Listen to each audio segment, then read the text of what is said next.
చిలుక అకస్మాత్తుగా వేటగాడి బాణం దెబ్బకు గాయపడుతుంది. కానీ చనిపోయే ముందు ఆ చిలుక ఒక గుడ్డు పెడుతుంది.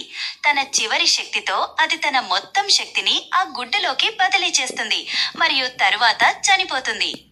కొంత సమయం తరువాత ఒక కుందేలు అదే ప్రదేశానికి వస్తుంది. చనిపోయిన చిలుకను చూసి అది చాలా బాధపడుతుంది. నెమ్మదిగా అది చిలుకను మట్టిలో పూడ్చిపెడుతుంది. అప్పుడది ఆ గుడ్డును చూసి జాగ్రత్తగా తీసుకొని ఒక సురక్షితమైన చోట గూట్లో పెడుతుంది. రాత్రి అవుతుంది, కానీ కుందేలు దగ్గరగానే ఉండి గుడ్డును కాపాలా కాస్తుంది. అకస్మాత్తుగా గుడ్డు పగలడం మొదలవుతుంది. దాని నుండి ఒక చాలా అందమైన చిన్న చిలుక పిల్ల బయటకు వస్తుంది. ఇది చూసి కుందేలు చాలా సంతోషపడుతుంది. చిన్న చిలుక పిల్ల సురక్షితంగా ఉండాలని కుందేలు దానిని ప్రమాదం నుండి దూరంగా తన మిత్రుడికి ఇస్తుంది.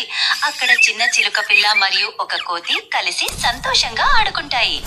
కానీ అకస్మాత్తుగా ఒక గద్ద వేగంగా కిందకు దూకుతుంది. ఆ గద్ద కుందేలును తన పదునైన గోళ్లలో పట్టుకొని వేటాడడానికి ఎగిరిపోతుంది. చిన్న చిలుక పిల్ల నిస్సహాయంగా ఏడవడం మొదలు పెడుతుంది. చిన్న చిలుక పిల్ల బాధలో ఉండడం చూసి కోతి కూడా దాని దగ్గరకు వస్తుంది. ఇద్దరూ కలిసి కుందేలు కోసం వెతకడం మొదలు పెడతారు. ఇక్కడ అదే వేటగాడు ఎగురుతున్న గద్దను చూసి బాణం వేస్తాడు. కానీ కుందేలుకు తగులుతుంది. దాంతో కుందేలు తన గోళ్ల నుండి జారిపోతుంది. కుందేలు నేలపై పడుతుంది మరియు చనిపోతుంది. ఇది చూసి చిన్న చిలుక పిల్ల మరియు కోతి బిగ్గరగా ఏడవడం ప్రారంభిస్తాయి.